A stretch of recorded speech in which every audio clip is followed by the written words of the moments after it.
गणपतीचे आध्यात्मिक महत्त्व. गणपतीला हत्तीचे तोंड का लावले गेले? गणपती बाप्पा मोरया. वक्रतुंड महाकाय सूर्यकोटी समप्रभ निर्विघ्नं कुरु मे देव सर्वकार्येषु सर्वदा.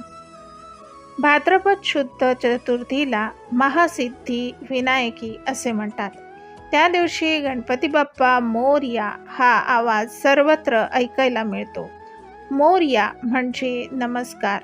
त्या दृष्टीने पाहता गणपती बाप्पा मोरयाचा अर्थ गणपती बाप्पाला नमस्कार असा होतो. प्रत्येक शुभ कार्यात सर्वप्रथम श्री गणेशाचे पूजन केले जाते. गणेशाची मूर्ती नसेल तर सुपारीचा गणपती बनवायचा, पण अग्रपूजन हे गणपतीचे झाले पाहिजे.